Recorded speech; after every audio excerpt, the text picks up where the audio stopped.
Hey, good morning. Good morning, Jeremy. Thank you. Yeah, welcome. I am going to just get my screen up. Hopefully people can see that. Yep, we can. Okay, awesome. Well, it's great to be here with everybody, and good morning. I'm always inspired myself to be able to share my story and a little bit of what I know about mindfulness and mental health in the workplace. I am intending for this to be a bit interactive, so please don't go far from your screens, and feel free to put in some questions into the chat, and I might ask for a couple notes that you can share in the chat as we go along as well. You know, looking at the cover of the image of the conference and seeing some men wearing hard hats and kind of in a meditation position, in some ways could be risky. And I find it so interesting that I've been speaking on this topic for over 15 years now. When I used to go to a conference speaking about mindfulness, people would look at me kind of sideways and wondering, what was going on and what I was really talking about. Back then it was, a bit bizarre, but today you come to conferences and it's on the front cover and there's multiple people speaking about it. So we've come a long way, and that's really hopeful. And I'm really excited about that, because I think it's even more pressing of a need.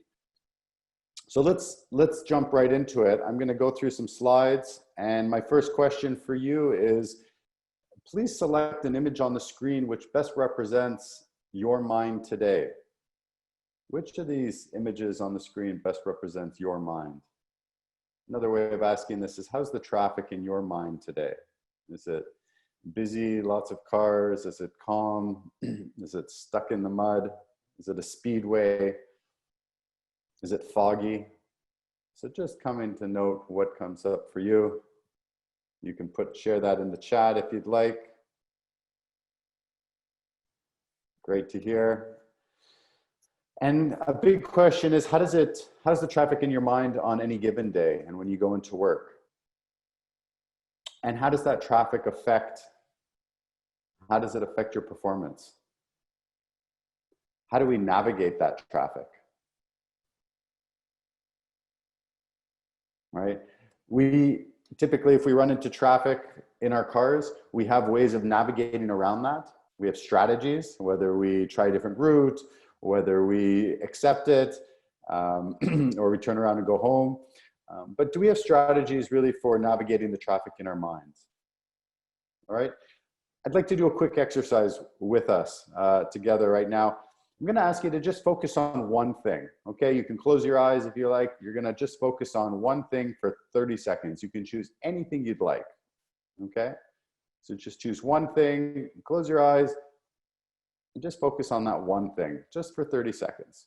See what happens.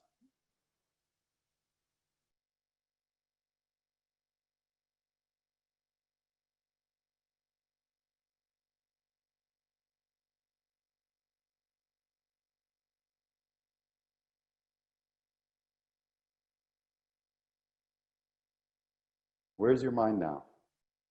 Is it on the same thing? Was it on that same thing? What did you notice in that small little section of time? 30 seconds could be a long time in silence, can't it? What did you notice? Did your mind stay in the same spot? Did it bounce around? Were you going to a lot of different places?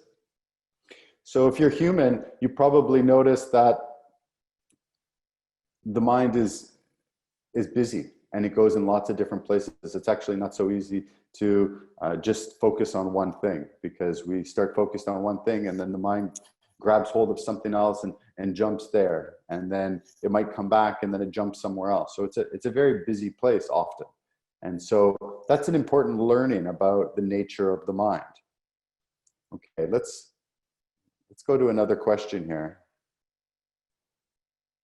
Good, thank you. Constantly tell myself to focus. Yeah, exactly. We need to constantly tell ourselves to focus. And what's really important about this is that there are really helpful ways to learn how to focus and to bring our minds back. And for the intention of this entire session, It's going to be a constant, I'm not going to call it a battle, but it is somewhat of an exercise to constantly bring ourselves back, right? The temptation to go and open an email, check for what what happened in the news, or something that's coming up later in the day. The temptation is going to be all over the place.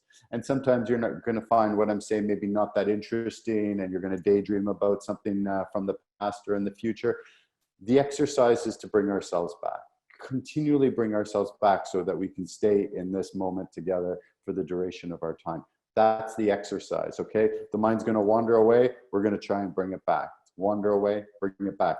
That's an exercise of mindfulness. And I'm going to be speaking a lot more about mindfulness as we go. Here's another exercise I'd like to do with you. Can you please tell me, how many letter F's do you see in this sentence? Please just count the number of F's and write the number in the chat right now. Everybody can do it. Not a trick question.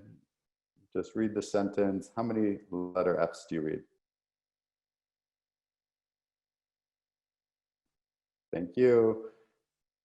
Thanks. Just put the number of F's in the chat there. I got a bunch of threes. Great, great. You're doing great. I see some sixes, some threes, some fives. Okay. Five, and now some sixes. Okay, some fives. Okay, great. Very interesting. So the correct answer to that question was 6. So we saw a lot of different responses from threes, some fives, some sixes. The correct answer is 3. So if you look again a little bit more closely, that's exactly right. You missed the of, the F in the of. So the mind can skip over that. And the question is, what happens if we skip over the F of ofs in our daily work? What if we're on the site, job site, and we're in a really safety sensitive situation? What happens if we miss that F? You know, we need to pay attention to the small details, and tuning our brains for picking up those F's is critical, right? So we need to be able to do that. So how do we train ourselves? How do we train our brains for being more succinct and not missing any of those steps? This is also can be a practice of mindfulness, okay? And as we go through today's presentation, I'm going to be teaching you this practice called Take 5. And Take 5 is this mindfulness and action practice that we can do in our everyday life. And there's a few different steps to it, or tools to it: cue, new, body, breath, now. I'm going to just ask us to pay attention to our bodies in this moment. And for 30 seconds now, instead of thinking about something else, I'm going to ask you to direct your attention into your body, to feel into your body. And you might close your eyes, or you can keep them open, but we're not trying to look at our bodies. Don't want to get distracted by anything visually. So it's kind of an interesting activity to close the eyes and just feel into the touch points with your feet. Notice the feet and the touch points maybe in your shoes or on the ground. Maybe you feel your bum sitting on the chair, your touch point with your seat. Maybe lifting and lengthening up through the spine. You feel the spine tall. Maybe rolling open the shoulders and aligning your ears over your shoulders. Bringing your head back. And just see what it's like to maintain awareness of your body in this moment.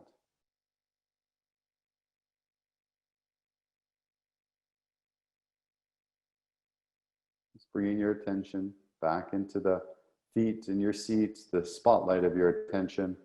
Just rest here.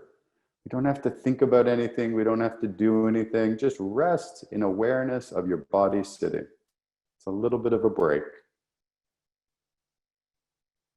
Take a deep breath in and a deep breath out.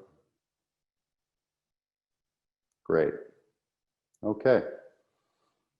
So we're bringing greater awareness to body, and body is this tool to help us stay in the present moment. And we're going to be talking all about staying in the present moment and why that's important. Okay. But this is an important step, because now we're a bit more present How many F's do you see in this sentence? You got it right, right? Just kidding. Okay. Here's my bold statement for the day, that mental fitness needs to be part of your top organizational priorities, your top personal priorities, as well as your organizational priorities. And if not, you're in trouble. Okay? Here's why. Because the costs of the unwell mind are huge. Reportedly over $1 trillion in lost productivity. That's a statement by the World Economic Forum. And here's my question to you. What are the organizational costs of an unwell mind in your organization? Put in a response to that in the chat. What comes to mind? What are the organizational costs of the unwell mind in your organization? Absenteeism, absolutely. Thank you. Anybody else? What are some of the organizational costs? Could be broad. Absenteeism is definitely one of them. Productivity, the effect on morale and culture. Presenteeism, and what, do we all know what presenteeism is? Like we're at work, but we're not really there. We're not really focused. Disability costs, absolutely. That's, you know, number one leading cause of disability costs, mental health, psychological health. Errors, thank you. Yeah, errors, absolutely. Mistakes, right? We're not fully present, we make mistakes, high incidence collision costs. Thank you. Yeah, these are all great. So this is really building the case for, you know, what is the importance of developing a well mind, because there's huge costs to the unwell mind in the organization. And just to go a little bit further on that, here's some more statistics that we see around mental health. These are common stats that maybe you've seen. 500,000 Canadians miss work every week due to mental illness. Disability claims high. You know, the cost for Canadian employers, $6 billion, huge. And really importantly, 84% of Canadians report that their mental health concerns have worsened since the onset of COVID-19 pandemic. Right? This isn't much of a surprise to any of us. We've all been taking a hit over this past pandemic on our mental health. And really, the response to the COVID-19 is, they talk about this eco-pandemic, which is mental health, and the rising incidence of mental health concerns and problems. It was already increasingly becoming the #1 cause for disability in the world. And after the pandemic, it's for sure the #1. So it's top of mind. And to complement that, we also know that there's something we can do about the unwell mind. And we know, this is a report put out by Deloitte about the ROI of workplace mental health programs, and talking about a dollar figure about how much you get in return when you actually implement mental health programs in your workplace. And they talk about $1.62, and when programs were run over multiple years, even more. And I'd like to kind of categorize those types of programs that have been in place, because over the past 5 years, there's been a huge amount of work being done in the area of workplace mental health. And the primary focus of these types of programs have been in what is mental health, and characterizing mental health, understanding what is mental health, and reducing the stigma around mental health. And that's been really, really important for people to understand and to build more awareness of. However, it's just kind of the first step. Where we are moving now is to developing the skills of mental health. All right, so we're moving from reducing the stigma, understanding what is mental health, to now giving people the skills of mental health. So these are new programs that are coming into place into the workplace. And what we can expect is that when we actually start to teach people the skills for mental health, then the ROI is going to be much higher. We also saw that the Conference Board of Canada came together with the Mental Health Commission of Canada, and they did a study in the spring around the impact of COVID on people's mental health. And so they did a survey, and what they found was, as we showed, that people had increasingly issues around mental health, 84%. But this study was looking more specifically about what was helping them. And across 15 different measures of people experiencing concerns, they found only one type of coping mechanism actually supporting people. And that was mindfulness as a coping strategy. It had a positive impact across all these different concern areas. So that's really interesting to see that, you know, there was probably a lot of different coping strategies that were helpful for different things, but mindfulness was the only one that actually helped across all 15 strategies, 15 concern areas. All right, so it's important to start to look at why that is and start to understand mindfulness as this skill of mental health, a critical skill for mental health. And the skills of mental health are not so different from learning the skills for physical health. And so take, for example, a physical injury, okay? Let's say you have a physical injury. How do we treat our physical injuries? Right, you might, if you got a cut, you might treat it, clean it, put on a Band-Aid. And then if we don't, well, it can get infected and things could get worse. But what about a psychological injury? How do we treat a psychological injury? You might be asking, well, what is a psychological injury? What comes to mind as a psychological injury? Let's see if anybody has some ideas. You can put it into the chat now. What's a psychological injury?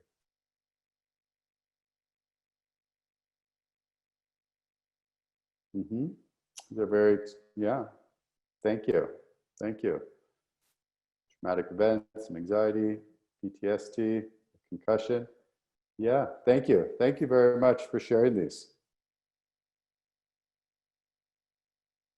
And these are all, you know, quite extreme examples. I'm going to suggest that a psychological injury happen more often than we know, and they could simply be stressful events, a loss, rejection. How often do some of these things happen in our day-to-day life? So we don't have to think about mental health just at the far end of the continuum and mental illness, because mental illness happens in maybe 1 in 5 Canadians, but mental health happens to 5 out of 5 Canadians. We all have our own mental health, just like we all have our own physical health. And we all need to support and nurture and care for our mental health.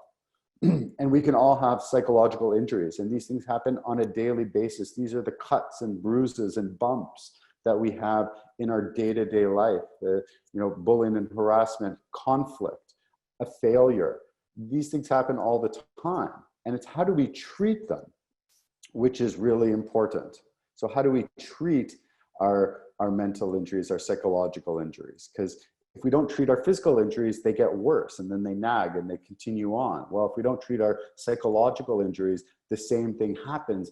And then it could lead to things like, you know, more anxiety or increased stress or on and on. So this is why we need to develop these skills of mindfulness and becoming more aware of our psychological injuries so that we can skillfully respond to them.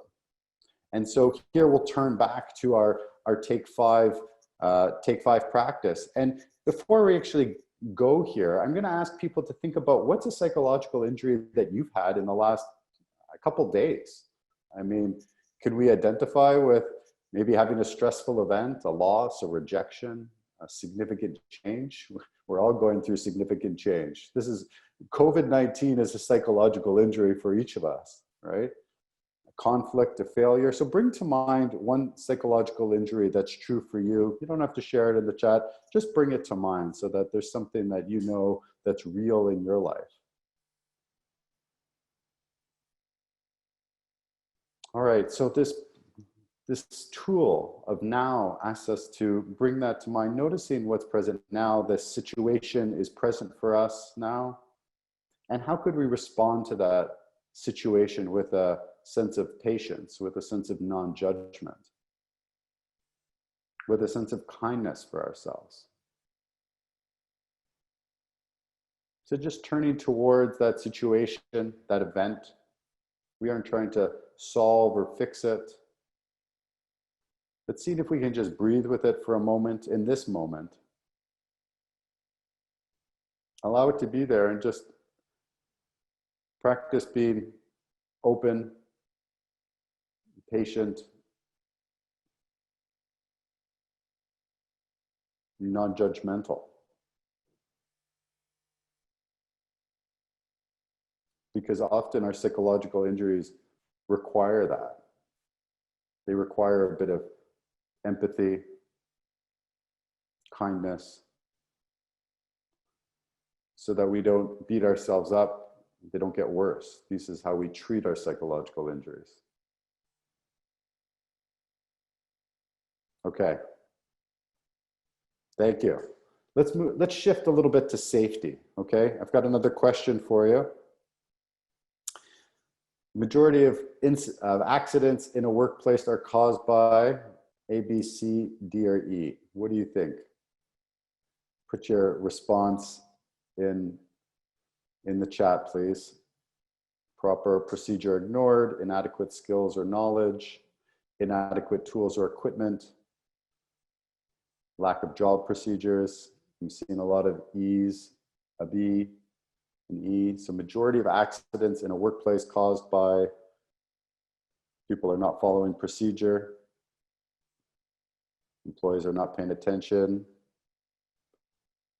I'm seeing a lot of E's, some B's, great.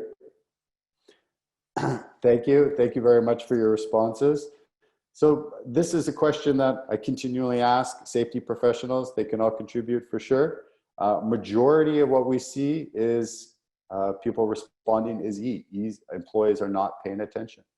Oftentimes there's a lot of safety protocol in place. People have training in what they're supposed to be doing. They have the proper tools.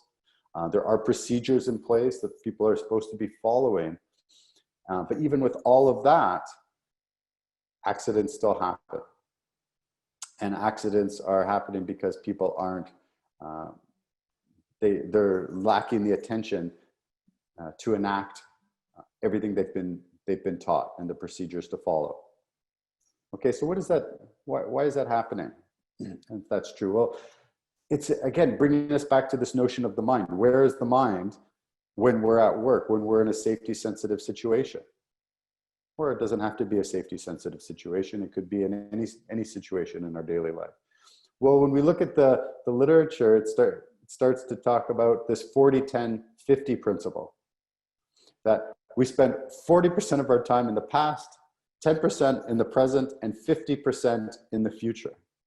Okay, so it's a lot of percentage of the time where our mind is not in the present moment. And there is another study done out of Harvard University in 2010. It was published in Science, looking at mind wandering and how often are our minds wandering.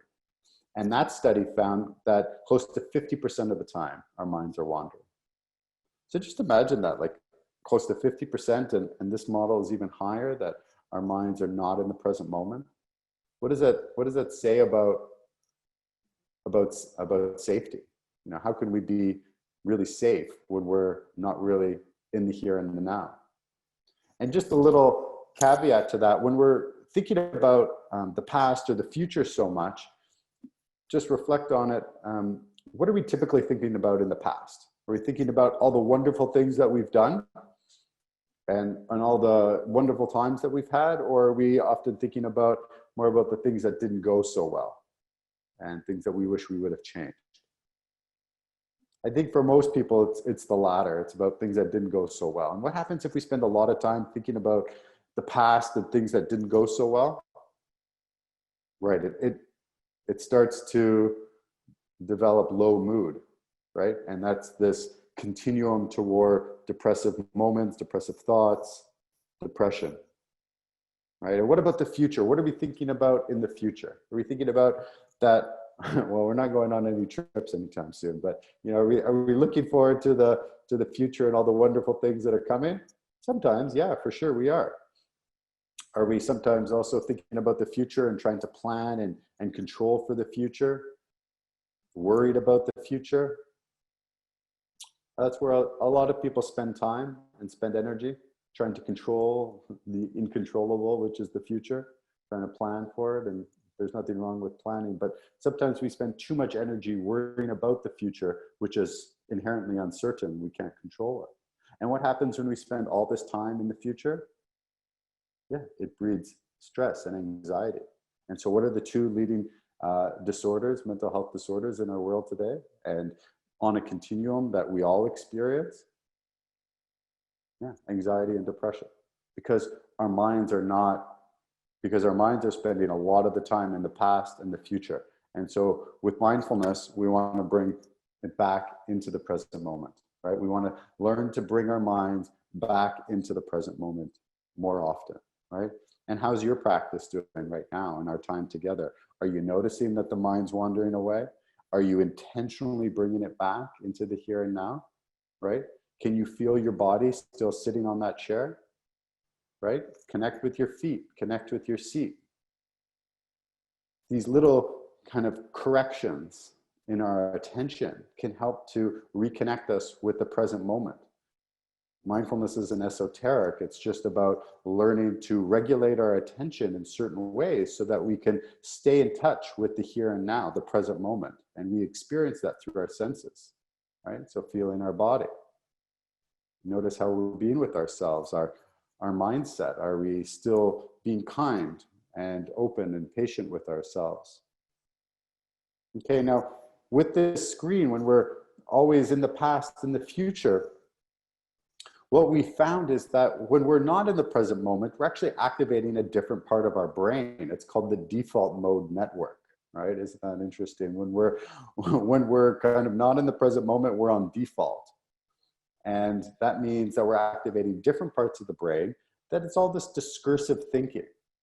And when we're more in the present moment, we're activating more of the purple. Sorry, when we're in the present moment, it's more of the blue. And when we're more in the default mode, it's more of the purple. So they've literally mapped out different parts of the brain that we know when we're more present, when we're off thinking. And this is, again, not bad or wrong. This is just the nature of the mind. But we also have to know that the mind is really plastic, or the brain is really plastic. And we know this principle of neuroplasticity. So we need to exercise the brain in certain ways so that we're activating that purple mode more often. Okay? So that's what we want to be doing. So mind wandering, and we've been talking about mind wandering a lot, and when our mind is wandering, we're activating this default mode. And when we're on default, we're kind of like on automatic pilot, right? We're on automatic pilot, and we know the experience of automatic pilot when we're driving, right? We know that we can drive for miles sometimes and not really be in the present moment. We can be off daydreaming, right? That happens to us all the time. But it has a negative effect. Or what about on our situational awareness?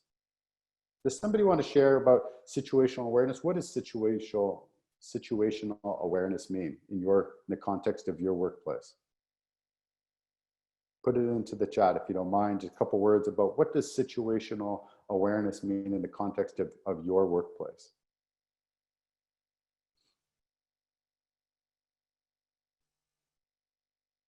That might be too big of a question, right? But situational awareness is our perception, being in the now, taking in information from all around us. And we know that situational awareness reduces accidents and near misses when we're actually paying attention. Hazard identification, thank you. Right? And when our mind is wandering, we're not as aware of our situation around us. And take, for example, that example of driving again, right? When we're driving and our mind is wandering, we're not checking our mirrors as often as we would if we were in the present moment. We're just not checking, we're not checking the mirror. So we don't know what's around us as much, right? Our lag time of our pressing the brake is, our response time is slower. And it's also slower in response to recognizing like people or maybe wildlife coming onto the road, right? So these are all very real experiences that the wandering mind has on our performance and has on our safety. So it negatively affects our procedural steps, even going through checklists. How many times do you go through a checklist, or do people have to go through a checklist in your workplace?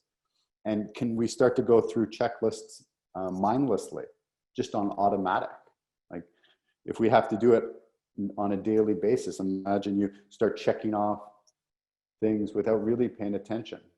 And we've collaborated with a researcher out of New Brunswick Power who did work around mindlessness and checklists and safety, and looking at the benefits when teaching people mindfulness. Our ability to recall information and task performance. Our mind on task is not there. We can't perform as well when the mind is wandering, right? So I just mentioned the New Brunswick Power. This is a slogan from their work. We don't need a better hard hat, right? It's a clever slogan, because what we don't need is a better hard hat or safety protocol. We have that in place. If the essence of the problem is that people aren't really paying attention, or that the mind keeps on wandering away, then what we need to do is give them the skills for training attention, right? We need to train our attention so that we're in the moment more of the time. And that's why mindfulness is a really good response for this type of problem, because we can understand mindfulness as training our attention. Okay? It's attentional training. And I've been giving you these clues into that as we've been going along. And I'm going to give you another tool or step of Take 5 that we've been doing. And in this moment, I want you to just look around your environment and notice something that's red. So look in your environment now and just notice something that's red.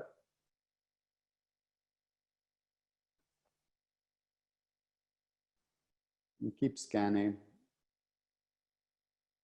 And was that thing in your environment that's red, has it always been there? When's the last time you actually noticed it? So one of the steps of Take 5 is noticing newness in our environment, novelty. It's hard to do because when we're on automatic, we don't actually focus in on the novelty in our environment. It's like taking the time to smell the roses. So noticing newness could be taste, touch, seeing, smelling, hearing.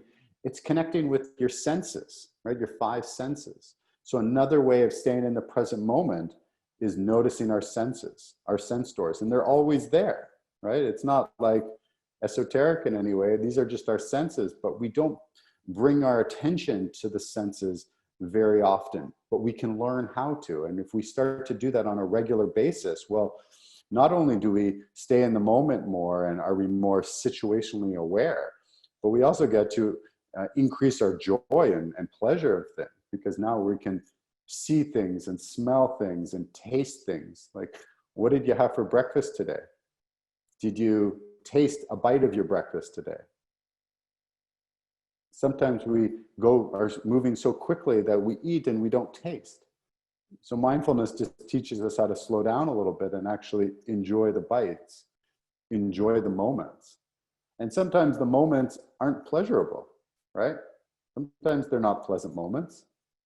Might be a lot of noise pollution or unpleasant sensations in the body, pain.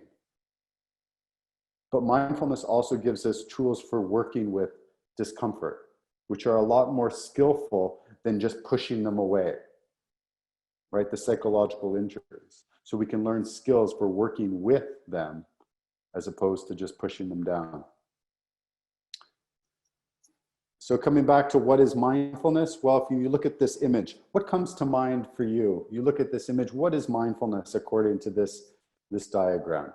Please share a couple thoughts into the chat here, if you will.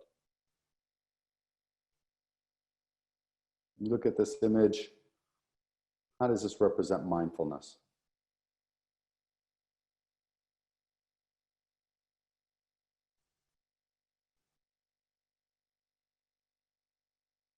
Being in the right now. Reflecting on the now, right? On one bubble, thank you.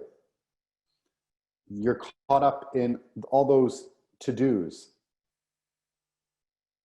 Wonderful. You're caught up in all the to-dos, right? You're activating the default network of the mind. That's the default mode. You're caught up in thoughts about the past or the future. On the right, you're just focused, you're seeing what's actually there, right? It's not imagining that, it's just being where you are. And you're right, it is a choice. You have to choose to come back there. And it's just accessing your sight. And the way I like to define mindfulness, seeing clearly in order to respond effectively. So let that sink in for a moment. Mindfulness is the ability to see clearly in order to respond effectively. We're not teaching people any special skills. We're not like looking into the future in any sort of way. The goal of mindfulness is to be able to see more clearly what's actually here. Not our perceptions or misperceptions or labels or judgments. It's just trying to see what's actually there, so that when we actually know whether it's good, bad, or ugly, we can respond effectively. Think about that in the context of situational awareness and how we want to show up in our day-to-day work, how we want our employees to show up in our day-to-day work, our organization to show up. Pretty important skill to see clearly in order to respond effectively. Now, all this work on mindfulness, this is not something that Jeff Soloway thinks is a good idea. There's a really rich history of research done on mindfulness. And this dates back to 1979 at the University of Massachusetts Medical Center, where they started doing research on mindfulness. And over the past 10 years, there's been a huge amount of research done. 2018, I think this is where the slide goes up to, there's over 800 studies done on the area of mindfulness, and that graph just continues to rise. If you look at any research institution across Canada, the US, really globally, there's so many different centers doing research on the benefits of mindfulness, and both from a physiological, a neurological perspective, educational perspective, workplace perspective. So they literally put people into these fMRI scanners, and they take these images of the brain before and after training in mindfulness, and they see that the brain will change functionally, how it works, how it lights up, and structurally, like the density of gray matter in the brain based on people's training in mindfulness. So it's a fascinating area. And to break it down a little bit more into the area of the workplace, these are the core areas on a human level that we experience the benefit on our attention. We talked a lot about attention, our cognition, our working memory, our ability to regulate our emotions, our physiology, our stress response, our ability to upregulate our parasympathetic nervous system so that we balance out that sympathetic nervous system, the fight or flight. So that's how we know that it has an impact on our attention, our cognition, our emotion, our physiology, and how that translates into the workplace. It translated into our performance, our relationships, how we are with people, conflict, our well-being, safety. So this is kind of a summation of many different studies done on mindfulness in the workplace. We've also seen studies looking at kind of the ROI of mindfulness in the workplace, and this is taken from Aetna Insurance. This is done in the States about looking at the benefits here, and they've reduced it down to number of minutes where people are more productive in a workplace, and the reduction of stress that people experience, and how that translates into a dollar figure from a healthcare savings perspective. We've also seen studies from SAP, and they're reporting like a 200% ROI on mindfulness programs because they've implemented it on a huge level, and how it contributes to things like focus, collaboration, and decreased stress. So one of the things that I've also been doing as part of Mindwell is we collaborate with researchers on our training programs in the workplace. And we've done about 5 studies to date. The key ones from dating back from 2016, 2019, we just finished another study. And these are the benefits that we found implementing our training program in the workplace. We found significant effects on engagement, workplace engagement, emotional intelligence, psychological capital, which includes optimism, resilience, hope, work-life balance, which is a critical skill these days when many people are working from home, measures of well-being and self-compassion, as well as measures of leadership around authenticity and humility, a significant decrease in people's stress and burnout, negative behaviors in the workplace like disrespect, hurtfulness, rudeness, as well as turnover intentions.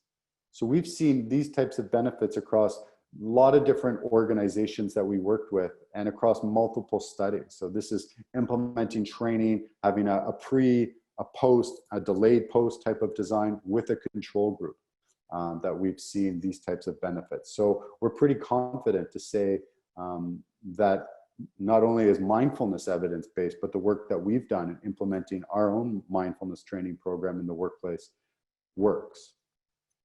And I just wanted to share with you, I know I'm kind of getting to the end of my presentation. I want to open it up for questions, and I'm hoping that you do have a couple questions. I wanted to share with you just a quick case study working with an organization where we've implemented our training program and just show you some of the benefits that they've reported. You know, we've had real success going into a large organization. This was Enbridge, and you know, this was part of their safety initiative and their wellness initiative, bringing it to their organization, implementing an online training program in mindfulness, and what we call our program is the MindWell Challenge, and it's a self-directed online training. And as part of that training, they complete a survey, and this is the results that we've seen from people taking it. These are the types of statistics that we see. 97% said they're experiencing improved mental health. This is like over 9,000 people who have gone through this training, and the people, these stats are based on the people who completed the survey. 95% are focusing better, 92% increasing self-care, even improved physical health. So again, this is showing us that mindfulness is making a difference across a whole lot of different areas. So it's not surprisingly when we go back and see those types of results from that Conference Board of Canada study that I alluded to earlier. The trick is that we got to keep things simple and easy, right? It's like the safety, it's like the pin is we got to keep things simple. It can't be too complex. Right? In our busy world, we need to teach people a way to bring mindfulness into their everyday life. And the core practice that we teach people is Take 5, and it's all about our cue, new, body, breath, now. And the cue is I'm your cue today. I'm cueing you to be mindful. But in our training programs and in what we encourage people to do in their workplaces is to create their own cues, and whether that's in their toolbox time or before they go onto the site or sitting down at your desk, let that be a reminder to do your Take 5 practice, to notice novelty around you, whether it's the smells, the tastes, the redness around you, to ground your awareness in the body. Even right now, feel your feet on the floor, your bum on the chair, your back, you're present. Your breath is always with you. You can always feel your breath moving into the body and moving out of the body. And noticing what's present for you now. What's present for you now in body and mind, and the emotions present, situations, and how can you respond to whatever is present with a sense of patience, non-judgment, and kindness. So adopting this mindset of non-judgment. So these are the tools that we teach people, tools to Take 5. Okay, and this is just an infographic that goes a little bit more, and I'm going to give you a resource that you can take away with you. And the whole point of Take 5 is to learn how to customize it and bring it into your own life. Just a couple more things. I just want to leave you with a couple ideas about how do you integrate mindful fitness or mindful exercise into your workplace? Well, what we've learned working with a lot of different organizations, that you can, how you start your meetings with a check-in, a way of coming more present. We talk about it as a take 5, starting your meetings with a take 5. Listening could be a wonderful practice of mindfulness, as opposed to interrupting, giving your perspective. Just practice listening. Multitasking. It's a bit of an illusion that we're doing multiple things at the same time. What we're actually doing is rapidly switching from activity to activity. And every time we switch, we get a little bit less effective at what we're trying to do. So letting go of multitasking and instead try and focus on unitasking. Investigate things from multiple perspectives, as opposed to being quick to judge. Integrating Take 5 into our daily workplace routines. I mentioned that already. Making a coffee break a mindful break. So can you go for coffee or tea or smoothie or shake and just practice drinking without checking your phones or trying to be productive in another way, but bringing your full attention just to the action of drinking or having your lunch. So at the end of it, you've actually cultivated your attention. Practicing authentic communication, reflecting on values and intention. These are all ways of cultivating mental fitness in our workplace. A couple other strategies for implementation on a higher level when you're trying to communicate the importance of this into your workplace, that mindfulness is a tool. It's not the goal.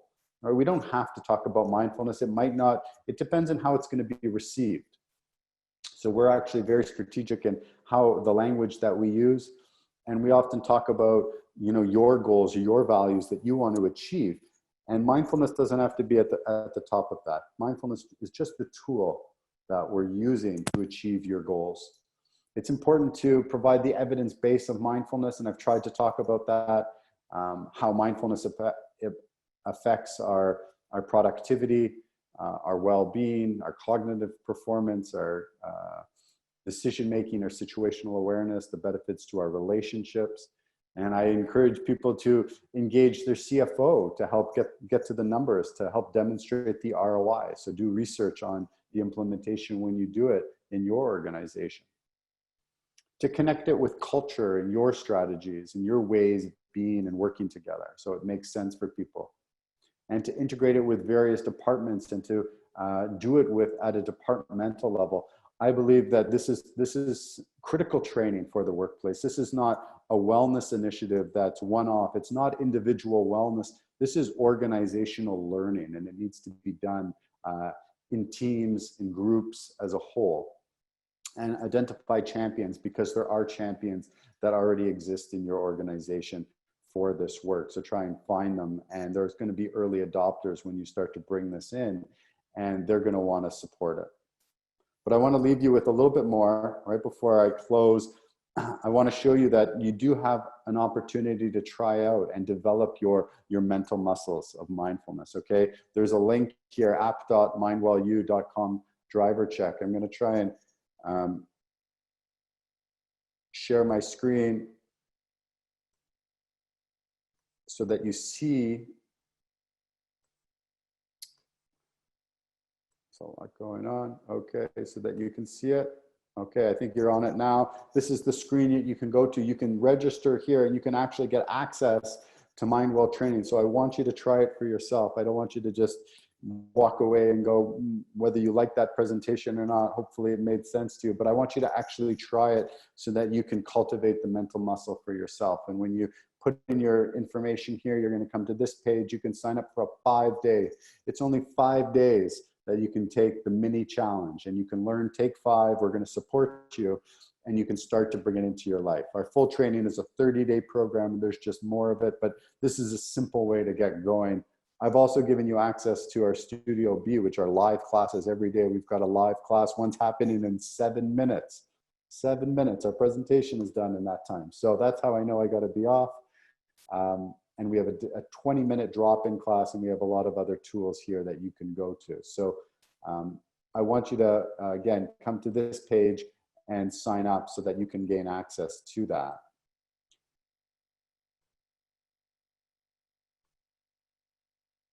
there's that link again that you can go to. And that's going to bring me to the end of my presentation. And I just want to remind you that for us, the essence of mindfulness is seeing clearly in order to respond effectively. And that requires a little bit of effort, and it requires a little bit of training. When you go to the gym, you don't just do one push-up, right? You do 3 sets of 10. And so mindfulness practice is the same. It's this mental exercise that we need to do in our life so that we strengthen the neurocircuitry of mindfulness and the muscles of mindfulness. I welcome any questions. Thanks for all your engagement, your questions, and your comments through this presentation. It's really been wonderful to work with you. That was great, Jeff. Thank you so much. I love the topic of mindfulness, and just because I know we all have busy minds, and so these little tips and tricks on how we can really change dramatically our lives and the impact that it can have. And this is why mindfulness, to me, even a few years ago, was something I'd never even heard of, right? So when you talk about how you've been doing this for 15 years and this is all advancing now, I'm so happy that it's at the forefront. And I'm so happy that a lot of HR departments are taking this seriously now, because if all of our workers are stressed or overworked or have anxiety and deal with the pandemic and all these different things, it's nice to have a solution that people can turn to improve things, right? So thank you for that. So we did have a couple questions. If you don't mind, I can just read through something that came in, Jeff. In your experience, how long will it take to see some of the positive effects for mindfulness in someone's daily lives? Well, I think the research shows that when people go through training, that, you know, a typical training can be 4 weeks, up to 8 weeks. And when people start to bring it into their life, they start to do it. We've actually seen research showing the benefits showing up in a week to 10 days. But you'll start to feel the benefit as soon as you start to incorporate a practice into your daily life. And that's the nice thing. It's like going to the gym. You feel better when you go to the gym. When you do these exercises, you feel better. So I think that if somebody's going through a training, all the research shows that when people go through the training, it makes a difference. And it could be from, you know, a week to 4 weeks. Okay, thank you. One of our viewers today says, Jeff, how do you implement mindfulness in your own life or day? I'm curious. It's a great question. Well, today I woke up. I mean, I'm on the West Coast here, so I'm a bit earlier than you. My presentation started at 8 a.m. for me. I was up at 5:30. I was stretching, and I was getting into my body, and then I did 20 minutes of a meditation practice. So that's what I did today.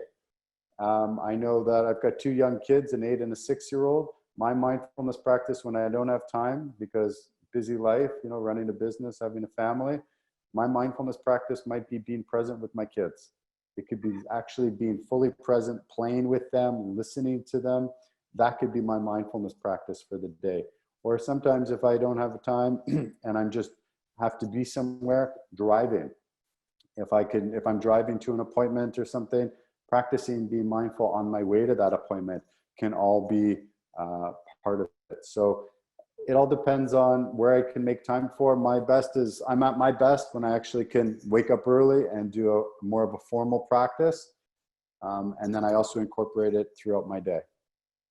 And it's interesting that you say that, because yesterday we had a speaker on, a motivational coach, Mike Kish, and he was talking about blocking out certain portions of his day, right? So you can, but you keep a specific time and you do those practices within that time, and then you move on to your next project with its own designated time. So like when you're planning out your next day or the following week, how are you, like, are you typically getting up at 5:30 and saying to yourself, okay, I know every day this is my best time for me to get things accomplished? Or how do you like map out in advance instead of being reactive? Yeah, it's definitely putting it into a schedule, right? So for me, mornings, I'm a morning person. I can wake up and I can do that. And I know it makes such a difference in my day. And so I map it out to be in the morning and part of my morning routine. But I also join the Mindwell daily classes. so that when they happen during the day, 20 minutes throughout the day, I join that, and I know I get a little boost there as well. So I incorporate those into my day as well. Okay, very good. So this question just came in. I saw that Driver Check and Mindwell U are offering that free trial for the month of October that you mentioned. What kind of sessions and tools are included in that trial, and how many people from my organization can sign up? Right. Well, this is what it looks like literally on the screen now. You can sign up for this mini challenge, as we call it. It's a 5-day training. You get a daily email, and there's content in each day. Oops. So that's, you can sign up for that, and you go through, sorry, that's the wrong one.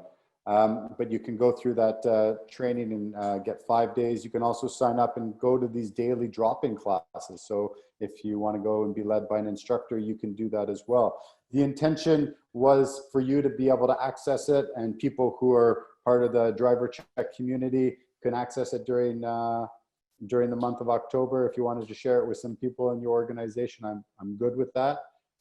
So give it a try and see what you think. I would suggest signing up for the mini challenge. Okay, awesome, thank you. So I'll be mindful of your time. Do you have another class in 1 minute, did you say? No, I'm not teaching today. I teach a class on Wednesdays, actually, so I'm okay. But yeah, that's the benefit. I teach a class on Wednesdays, so people can come and learn more with me if they'd like. Okay, awesome. So I know where I just want to be mindful. I'm being mindful of your time, obviously, right? So there's a couple questions I'll email over to you, Jeff, that we didn't get to today, if that's okay. Yeah, I'm not in a rush, but if we got to go, we got to go. Well, why don't we do this last one then? Okay, here's the question. So finding that clearing some of the intrusive thoughts is very hard to do throughout the day. Do you have any tips for battling these intrusive thoughts? Yeah, it's a great question, and I thank you for asking it, and no doubt there's a lot of people who identify with this question, and I've tried to refer to this in the presentation when I was talking about the default mode, and when our mind is wandering all over the place. We spend over 50% of our time and by these intrusive thoughts. And isn't that interesting, right? Like, we're not trying to think these thoughts, but they just, you nailed it. They're intrusive. They come into our minds and they take over. So what do we do about that? This is where mindfulness practice really, really helps, because when it doesn't make a lot of sense, but when you focus the attention in a certain way, like in the present moment, and you keep on bringing it back for 5 minutes, let's say, what you're doing is you're strengthening kind of a pathway in your brain to be more in the present moment. And what it's doing is it's taking the pathway of intrusive thoughts, the default mode network, or all those intrusive thoughts, discursive thinking, it's strengthening the other pathway. So it's less likely for those intrusive thoughts to come in. When you strengthen, they're mutually exclusive. You can't be kind of mindful and mind wandering at the same time. So what we're trying to do is build up the strength of mindfulness, our ability to be more attentive to our surroundings. And when we're more attentive to our surroundings, those intrusive thoughts come in less. I hope that makes sense. It does. And I have, my mind wanders constantly. And so this is where, as I've been learning more about mindfulness and how I can reduce my anxiety, reduce my stress, things like my meditation, or for me, a lot of it's diet, exercise. When you can take all these different things and you can really tailor it to each individual, right? And this is where I can't wait to try out the trial myself. So very good. So I love how you brought it to the holistic picture. I think it's important to bring all those elements, your exercise, your nutrition, they all make a difference. So thank you so much, Jeff, for presenting today. I know, and I love the interaction that you've had from the crowd too. So that just, everyone's wide awake and engaged, and it's great to see. So appreciate your time.